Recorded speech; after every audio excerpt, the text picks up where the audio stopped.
What is up, beautiful people? I know I've been MIA and I know I cut my hair. I don't know what I was thinking. I don't know why I would do that to myself. It just seemed like a good idea at the time. Anyways, I'm back with another story time. I know how much you guys love my story time, and I know how much some of you guys hate my story times, and how much some of you guys think I'm a liar. Like, why would I lie about the stories that I'm telling you? I just don't understand. Like, again, if you're not interested in this type of shit, then you could, you know what I'm saying? Today we're here to talk about my first trip to Yemen. My dad is from Yemen. So I went to Yemen in 2009. My mom and my dad are separated, so I grew up with my mom like my entire life, and I just saw my dad sometimes, like mostly on the weekends.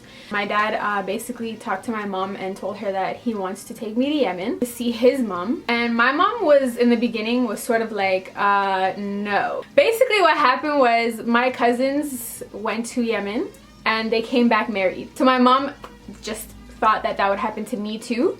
So she was kind of like, I don't know about you going to Yemen. And I was like, whatever, mom, it's all good, you know what I'm saying? Let me just go, because I've never met my dad's side of the family before, you know, other than the ones that were in Canada. But anyway, so she finally was like, all right, whatever, you can go. It's so funny because my mom told me to bring long dresses and hijabs and stuff, and I was like, it's cool, you know, they probably won't make me wear all that, you know what I'm saying? But man, was I wrong. Not that there's anything wrong with it, you know, I gotta like tiptoe around you freaking annoying ass people who want to complain about everything. Being raised in Canada, you're accustomed to a certain way of living, and then to have to go somewhere else and have to readjust to that type of living is a little bit different, like strange. I feel like all these words are gonna piss somebody off. But anyways, I'm not trying to be rude. I'm not trying to piss anyone off. It doesn't matter anyway, because I gave in and I, you know, wore my hijab. But not because anyone made me wear it, because I literally felt uncomfortable, okay? When we landed in Yemen, first thing right off the bat I noticed was all the women in the airport were wearing niqabs. Like full on, like covering their face, full on long abayas. Like everything was covered, okay? And I was like, damn, son. And then my stepmom, who was with us, was also like, she wasn't fully covered, but she was fully covered when we landed. Like before we landed, she wasn't fully covered, but when we landed, she like, you know what I'm saying? I was there with my hair all out, and I was wearing a t-shirt because goddamn it was hot, okay? And then like I just started noticing every single man was staring at me. And I was like, are you alright? Is you good?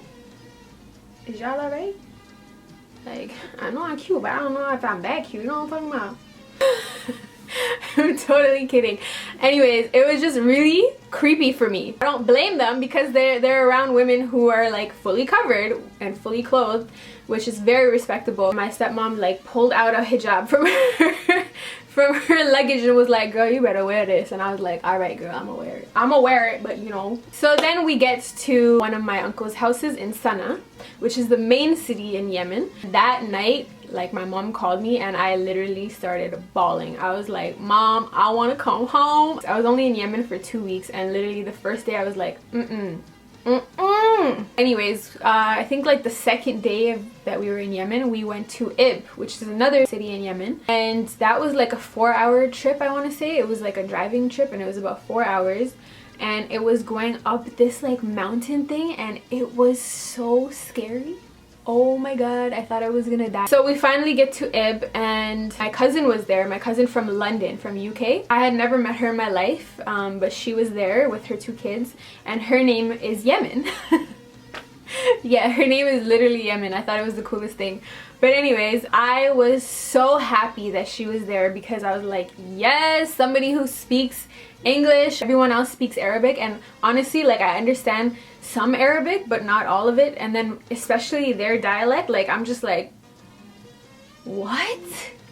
And they speak so fast. Oh, I remember Michael Jackson died when I was in Yemen, and I literally was bawling because I grew up on Michael Jackson. Like, he was it for me, okay? And when I found out he died, I literally started bawling in Yemen, and everyone around me was like, why are you crying? Like, did you know this man? One time in Ib, we went to the grocery store with I went with my aunt, my dad and my uncle were there with us. Every single person in Yemen is wearing niqab and abaya, okay? And when we went to the market, I don't know, I was just looking at something and then I turned around and I was like, yo, which one is my aunt? Because everybody looks the freaking same. I literally was in panic mode. I was like, bruh, which one is my aunt? And I'm like, okay, let me try to remember what type of shoes she was wearing. And I was looking at everybody's shoes and I was like, was she wearing those? Was she wearing those? Like, I was freaking out. I thought I was gonna get like kidnapped and like, I don't know what was gonna happen because this is a whole nother country, you know? I don't know Arabic, I don't know anything, and they're obviously gonna know that I'm not like from their country. Anyways, guys, that was a mess. But luckily she saw me. I don't know how she even knew it was me because I was wearing a niqab too. And she was like, Jaylan, yalla. I asked if I could get black henna done. My aunt told me if I want to get black henna done, I have to get this medication inserted through a needle into my butt cheek. Oh my god, you guys are gonna think I'm lying. I swear to God, wallahi, this happened, okay? My aunt, she's like, you could get the henna done, but you're gonna have to take a shot in your ass for it, okay? And I was like, are you serious? And she's like, yes, I am dead serious. And I was like, alright. I was all about the black henna, okay? I wanted to make it look like it was a tattoo because I would never be ballsy enough to get a tattoo, and you know it's haram. But anyways, she actually went and purchased some medication from who knows where, and it was like in this little bottle, and she took the needle and she like inserted it in the bottle and sucked up the medicine, and then she's like, all right, lay on your belly. And I was like, okay. And then she pulled my pants down a little bit and she stuck my ass cheek with this medicine and like injected it into my ass, and I was like, okay, that's cool. It was supposed to like prevent like from any allergic reaction, and apparently everyone does it if they want to get black henna done. She did the henna for me on my feet and on my arms from my shoulder down to my elbow. When I came back to Canada, it became like big bulges in the shape of the design. Like my skin literally was like, it was a horrible reaction. It was crazy. You have no idea. Like, I wish I took pictures. I remember I went to work and I was wearing a long sleeve and you could see, like, it was sticking out of the long sleeve. That's how bad it was. Remember when in the beginning of this video when I was telling you that my mom was like, I don't want you to go because, you know, your cousins came back married, and, you know, basically she thought my dad was gonna do like an arranged marriage thing for me. Funny story. One day I remember I was in Ib and I was chilling with my cousins, and this older woman came to the house. I don't know who she is, and she came to the house with a photo album. I didn't know at the time, but she was there for me. She gave the photo album to somebody to give to me, and I was like, okay. I was just sitting with my cousins and they all knew what was going on, but I had no idea.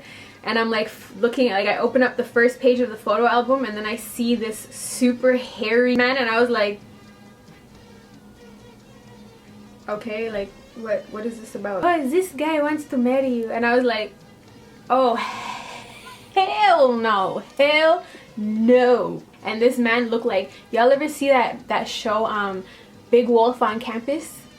Okay, remember when he turns into the wolf? This is what this man looked like. I swear to God, like, no lie. Like, I called my dad and I'm like, you're tripping. I don't know why you would allow this woman to come here and show me this picture of some big wolf on campus looking ass. Please. Anyways, that was my story time of my first trip to Yemen. I wish I could go there again, but, you know, under the circumstances that's happening with the US and the war and all that stuff, obviously I can't go there. Please, you know, keep Yemen in your prayers, keep Syria in your prayers, keep every country in the world in your prayers. I want to post some pictures of Yemen. I don't know what it's looking like now, but when I was there, it was a beautiful country, beautiful people.